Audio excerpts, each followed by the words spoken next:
ओम नमो भगवते वासुदेवाय। ओम नमो भगवते वासुदेवाय। ओम नमो भगवते वासुदेवाय। नारायणं नमस्कृत्य नरं चैव नरोत्तमं देवीं सरस्वतीं व्यासं ततो जयमुदीरयेत् नष्टप्रायेषु भद्रेषु नित्यं भागवत सेवया भगवतीरुत्तमश्लोके भक्तिर्भवति। नैष्ठिकी कृष्णाय वासुदेवाय देवकी नंदनाय च नंदगोपकुमाराय गोविंदाय नमो नमः।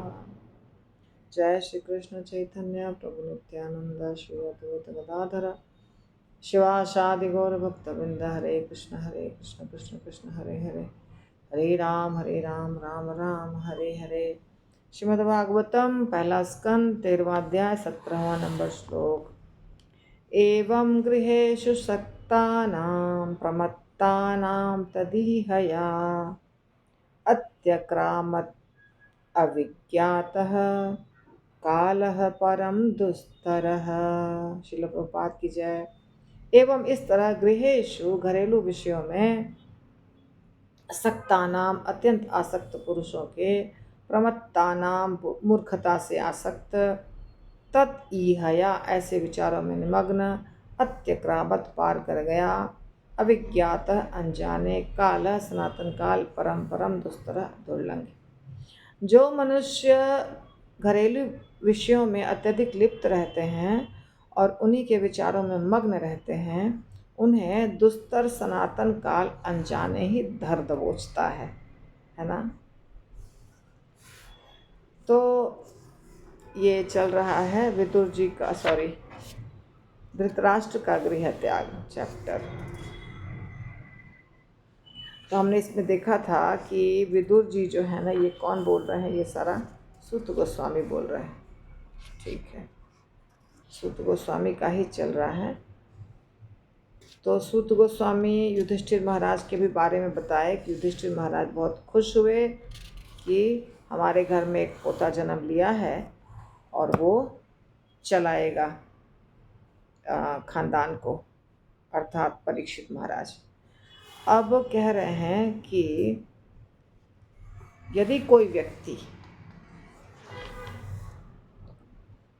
युधिष्ठिर महाराज चलाए, जब तक परीक्षित महाराज बड़े हुए तब तक युधिष्ठिर महाराज ने अपना राजपाट चलाया और साथ में उनके 4 भाई जो हैं वो भी उनको मदद की। ठीक है, परंतु यहाँ कह रहे हैं कि जो मनुष्य घरेलू विषयों में अत्यधिक लिप्त रहता है, बहुत ज़्यादा इन्वॉल्व हो जाता है, एनग्रॉस्ड हो जाता है, घर मेरा परिवार, मेरे बच्चे, मेरी पत्नी, जो भी, तो उसको पता ही नहीं चलता है और बुढ़ापा आ जाता है, बहुत नज़दीक आ जाता है मृत्यु के वो।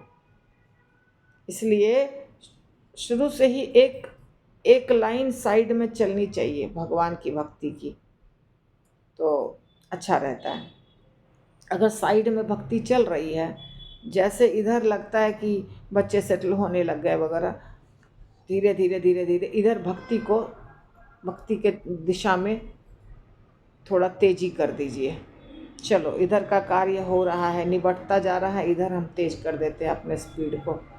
तो जब आपका बुढ़ापा आएगा, ऑलरेडी प्रिपेयर्ड है बुढ़ापा के लिए, लेकिन जो व्यक्ति बिल्कुल घुसा रहता है घर गृहस्थी में, उसको तकलीफ हो जाती है। तो प्रभुपाद लिखते हैं, मैं अब सुखी हूँ, अब सब कुछ ठीक ठीक है, मेरे पास बैंक में प्रचुर धन है, अब मैं अपने लड़कों को पर्याप्त संपदा दे सकता हूँ, अब मैं सफल हूँ। ये भिखारी सन्यासी ईश्वर पर आश्रित तो रहते हैं, किंतु वो मेरे सामने हाथ फैलाने आते हैं, अतएव मैं परमेश्वर से भी बढ़कर हूँ। ये कुछ विचार हैं जो उन प्रमत्त आसक्त गृहस्थों के मनों में उमड़ते घुमड़ते रहते हैं, जो शाश्वत काल के प्रति अनभिज्ञ रहते हैं। प्रभुपाद ने किसके बारे में लिखा है? जैसे कि प्रभुपाद या कोई भी भक्त, ब्रह्मचारी या कोई भी जाते हैं डोनेशन मांगने के लिए, या मंदिर के निर्माण के लिए या जन्माष्टमी है या जो भी है, डोनेशन मांगने जाते हैं। तो किन से मांगने जाते हैं? बहुत पैसे वाले जो लोग हैं उनके पास अगर जाते हैं तो उनके दिमाग में ये विचार उठ सकता है, अगर वो थोड़ा भी भक्त नहीं है तो। अगर वो थोड़ा भक्त है, समझदार है, तब नहीं उठेगा। लेकिन अगर वो भक्त नहीं है तो इस प्रकार का विचार उठता है। क्या विचार उठता है? देखिए, मैं अब सुखी हूँ, मेरे पास सब कुछ है, सब ठीक जैसा होना चाहिए वैसा है, बैंक में पैसा भी काफ़ी है और सारे बच्चे मेरे सेटल्ड हैं। मैं अपने बच्चों को अच्छी खासी संपत्ति दे सकता हूँ, मैंने बहुत जमा किया है संपत्ति, मैं बहुत कमाया हूँ। लेकिन ये सब जो सन्यासी आते हैं इस्कॉन के, ये सब भिखारी हैं। ये बोलते हैं कि हम भगवान का भजन करते हैं, लेकिन हमारे सामने हाथ फैलाने आते हैं, ऐसा सोचता है वो मेरे सामने हाथ फैलाने आते हैं, इसलिए मैं तो भगवान से भी बड़ा हूँ।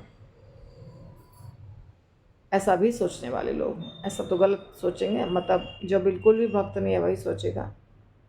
पर ये बात तो सोचते हैं लोग कि पहले जो बताया कि हमारे पास सब कुछ है, हमने कमाया है, हमारे पास टैलेंट है, हमने बहुत मेहनत किया इसलिए हम इतना बड़े आदमी बन सके, पढ़ाई में बहुत मेहनत किया, बिजनेस में बहुत मेहनत किया, इसलिए मेरे पास पैसा है, मैं सफल व्यक्ति हूँ, ये सब सोचते हैं।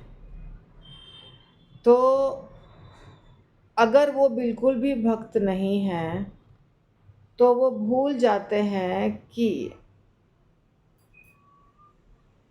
ऑल ऑफ अ सडन मृत्यु हो सकती है, मेरी मृत्यु अचानक भी हो सकती है। और अगर अचानक नहीं भी हुई तो उबर तो जा रहा है ना, नज़दीक तो जा रहे हैं हम मृत्यु के नज़दीक जा रहे हैं।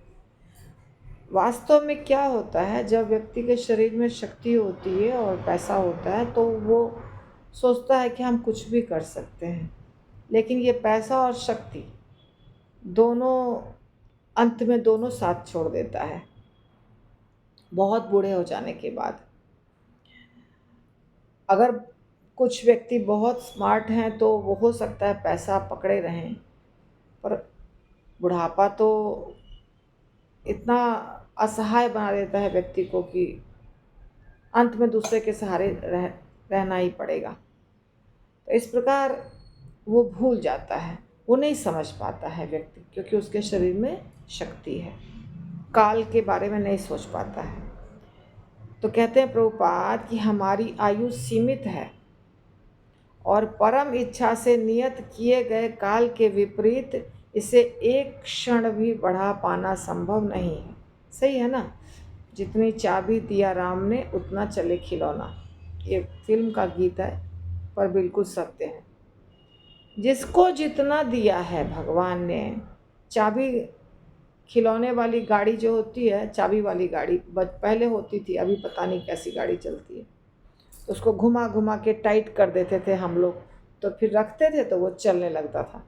जितनी बार घुमाएंगे उतनी दूर जाएगा। यदि 10 बार घुमाने का हमने 5 घुमाया तो 5 कम डिस्टेंस तक जाएगा। उसी प्रकार हमारी उम्र 50 भी हो सकती है, 100 भी हो सकती है, 20 भी हो सकती है, 60 भी हो सकती है। जितना जितना भगवान ने हमको दिया है उम्र उतनी रहेगी, एक क्षण भी नहीं बढ़ा सकते हैं। जब हम क्लास में आने बोलते हैं लोगों को, लेट आते हैं लोग, हमको ये काम है, हमको वो काम है, कुछ भी कुछ बोलते हैं, हम भूल गए क्लास है आज। परंतु यमराज जी जब भेजते हैं ना यमदूतों को, 1 सेकंड भी यमदूत लेट नहीं करते हैं। इतना बजकर इतना मिनट पर इतना सेकंड पर इस व्यक्ति को लेकर आना है, और एग्जैक्टली उसके पहले से ही पहुंच जाते हैं। यमदूतों को आप देख लीजिएगा, कभी से एक्सपीरियंस लीजिए किसी से पूछ करके, कि जो व्यक्ति मृत्यु के नज़दीक है उसको मृत्यु के पहले से यमदूत दिखाई देते हैं। अगर 5:10 पे उसका प्राण लेना है, यमराज जी ने ऑर्डर दिया है यमदूतों को 5:10 पर ये पता ठिकाना है एकदम। ये बहुत घटनाएं ऐसी हुई हैं। जैसे बता दिया कि पुणे शहर में फलाने सोसाइटी में जाके ये फ्लैट नंबर में और ये नाम है, इस नाम के व्यक्ति को लेकर आना है, ऐसे बताते हैं एकदम सब कुछ। ये गोत्र है, ये नाम है, ये शहर है, ये गांव है, ये उसका लोकेशन है। जैसे गूगल मैप होता है ना, वैसे एग्जैक्ट लोकेशन बताया जाता है यमदूतों को। और कभी कभी यमदूत गलती करके दूसरे को ले जाते हैं बगल में, फिर बाद में उसका समय नहीं हुआ तो उसको वापस जिंदा करना पड़ता है। तो जहाँ जो एड्रेस बताते हैं यमदूतों को यमराज जी, उस एड्रेस पे वो पहले पहुँचते हैं।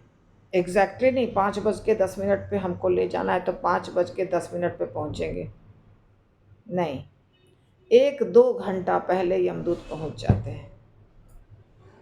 और तब वो जो व्यक्ति है वो देखने लगता है यमदूतों को, और यमदूत को देख करके वो इतना डर जाता है, पापी व्यक्ति जो है, कि उसके शरीर से मल मूत्र का विसर्जन होने लग जाता है डर के मारे। क्योंकि वो जो होते हैं बहुत भयानक होते हैं देखने में यमदूत। तो वो हमेशा पहले पहुंचते हैं। अब देखिए, कभी नहीं होगा 10 मिनट के बंदे 1 सेकंड भी आगे नहीं बढ़ेगी सुई। इस तरह का नियम है। अपने जीवन के काल को हम 1 सेकंड के लिए भी आगे नहीं बढ़ा सकते। जिसको लेने के लिए विष्णु दूत आते हैं वो भी पहले आते हैं, और उस व्यक्ति के का जो स्थान है जहाँ पे वो व्यक्ति है, जहाँ से उसको ले जाएंगे, यदि कोई नज़दीक में दूसरा व्यक्ति है तो वो उसको दिखाई तो नहीं देगा, उसको विष्णुदूत तो नहीं दिखाई देंगे, विमान भी नहीं दिखाई देगा, पर इतनी अच्छी खुशबू आती है, वो खुशबू वो सूंघ सकता है। और कभी कभी शंख की ध्वनि, करताल की ध्वनि, मृदंग की ध्वनि, ये सब ध्वनि भी सुन पाता है। कभी कभी दूसरे लोग सुन पाते हैं। तब पता चलता है कि इसको तो लेने के लिए कोई भगवत धाम से आया था। और यमदूत आते हैं तो मलमूत्र विसर्जित करता है व्यक्ति जिसको लेने आते हैं। तो इस प्रकार मैं ये इसलिए बताई कि क्षण भर भी समय को हम बढ़ा नहीं सकते हैं। मनुष्यों के लिए ऐसा समय अत्यंत मूल्यवान है और इसे सतर्कता से बिताया जाना चाहिए, क्योंकि अदृश्य रूप से बीते एक क्षण को कठिन कमाई से संग्रह किए गए हजारों सोने के सिक्कों से नहीं बदला जा सकता। कितना भी पैसा दीजिएगा, कितना भी अमीर व्यक्ति है, टाटा बिरला अंबानी या फॉरेन कंट्री में जो भी है, तो वो लोग कोई भी व्यक्ति ये नहीं कह सकता, वहाँ घूस नहीं चलता है कि यमदूत को बोले कि मेरे से ये सब पैसा ले लो और मेरी उम्र बढ़ा दो, वो नहीं चलता है। यमदूत आपको 1 सेकंड भी ज़्यादा नहीं देंगे। वो यमराज के एकदम आज्ञाकारी सेवक होते हैं। 4 आते हैं एक साथ, सब घसीट के ले जाते हैं, तो नहीं होगा, वो सब नहीं चलता है। कितना भी पैसा हो, उम्र नहीं बढ़ेगी। मानव जीवन का प्रत्येक क्षण अंततः जीवन की समस्याओं का समाधान करने के निमित्त अर्थात बारंबार जन्म मृत्यु एवं 84 लाख योनियों में भटकते रहने से छुटकारा पाने हेतु है। तो हमें यह जीवन मिला है जो बहुमूल्य जीवन है, उसकी कोई कीमत नहीं है, क्योंकि जो चीज़ें यहाँ मिलती हैं वो तो सब चली रह जाएगी ना। लेकिन जो समय मिला है उसी समय में हमें अच्छा कार्य कर लेना है, क्योंकि समय नहीं बढ़ेगा, समय नहीं बढ़ सकता है। इसीलिए समय सबसे ज़्यादा महत्वपूर्ण है। हमारे जीवन में क्या सबसे ज़्यादा महत्वपूर्ण है? समय। और समय का सदुपयोग करना चाहिए, दुरुपयोग नहीं करना चाहिए। यह भौतिक शरीर जो जन्म और मृत्यु, रोग तथा बुढ़ापे से ग्रस्त होता है, जीव के समस्त कष्टों की जड़ है, अन्यथा जीव तो शाश्वत है। तो शाश्वत तो आत्मा है, और शरीर जो है वो कैसा है, भौतिक, जिसमें सारी समस्याएं होती हैं, क्योंकि शरीर पंच महाभूत से मिलकर बना है। तो जितनी भी चीज़ें हैं, आप इसके अंदर जितनी भी चीज़ है, कोई भी सिस्टम जो हमारे शरीर को चलाने वाला है, वो सब तो यही पानी और हवा और अग्नि मिट्टी इससे मिलकर बना है।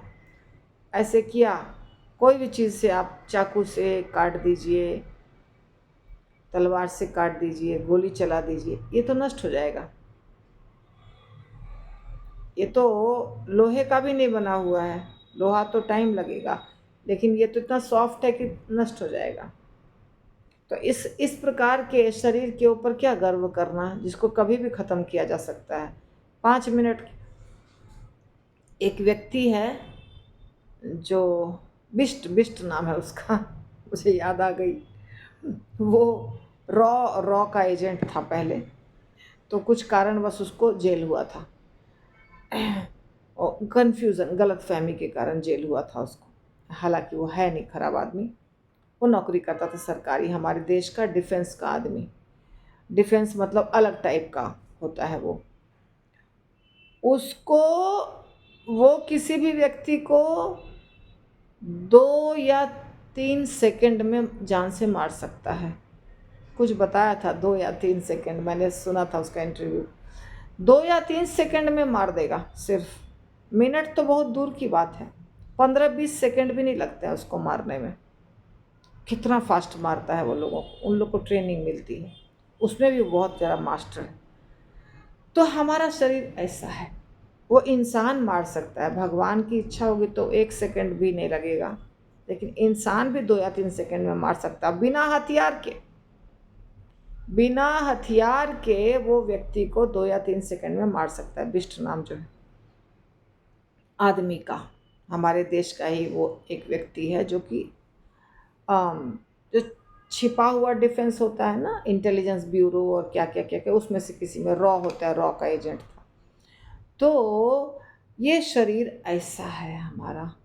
हमारा जो शरीर है ना, इसके ऊपर गर्व करने वाली कोई चीज़ है नहीं। हम इस पे गर्व करते हैं अगर, तो बहुत बड़ी मूर्खता है। इसको नष्ट होने में कुछ टाइम नहीं लगेगा, कुछ भी टाइम नहीं लगेगा। अच्छा, सिर्फ शरीर तो छोड़िए, हमारा धन दौलत जिसके ऊपर अगर गर्व है किसी को, उसको भी जाने में कुछ टाइम नहीं लगता है। उसको जाने में भी कुछ भी टाइम नहीं लगेगा, अगर जाना है तो फट से चला जाएगा। इसलिए जो हमारा विचार है, हमारे जो कार्य हैं, हमारा जो लेन देन है, उसको क्लियर रखना चाहिए। किसी के साथ गलत बर्ताव नहीं, किसी के साथ अत्याचार नहीं, किसी को दुख नहीं देना, जितना हो सके हेल्प करना, और नहीं कर सकते हैं ठीक है, और भगवान की भक्ति करना, लेकिन नेगेटिव किसी के लिए कुछ नहीं करना। क्योंकि ये शरीर मिला है इतने कृपा से, भगवान की कृपा से, तो इस शरीर से गलत कार्य कर लेंगे तो वो तो रिकॉर्ड में हो जाएगा हमेशा के लिए। क्यों करें गलत कार्य? और ख़ास करके धन के लिए किसी को तकलीफ़ देना, तो बताइए, धन तो आपका कभी नहीं होगा। लक्ष्मी जी कहाँ रहती हैं? लक्ष्मी जी सिर्फ वहीं रहती हैं जहाँ भक्ति रहती है। जहाँ भगवान की भक्ति होगी वहीं लक्ष्मी जी रहेंगी। जहाँ भगवान की भक्ति नहीं है वहाँ लक्ष्मी जी दिखती हैं कि हैं, पर वो चंचल फटाफट निकल जाएंगी। जैसे वहाँ पे अनादर होगा, वैष्णव का अनादर हुआ, लक्ष्मी जी रास्ता नाप लेंगे, चलो ये छोड़ो इस स्थान को, ये दुष्ट आदमी। यदि कोई व्यक्ति वैष्णव का अनादर करता है, किसी जीव के साथ अत्याचार करता है, वहाँ लक्ष्मी टिक ही नहीं सकती हैं। लक्ष्मी जी कैसे टिकेंगी बताइए? इसीलिए अपना बर्ताव हमेशा अच्छा रखना चाहिए। आगे जो होगा भगवान की मर्जी, पर अपना चाल चलन, स्वभाव, विचार एकदम अच्छा रखना चाहिए। और जो भक्त हैं उनको माला तो करना ही है, भक्ति तो करनी ही है, भगवान के दर्शन के लिए भी जाना चाहिए, यात्रा जाना चाहिए, पॉजिटिव सारे कार्य करने चाहिए, सारे पॉजिटिव कार्य करना चाहिए, नेगेटिव बिल्कुल नहीं करना चाहिए, ध्यान रखना है। हाँ, तो इसके आगे हम कल करेंगे। ग्रंथराज श्रीमद् भागवतम की जय, आप सबकी भी जय।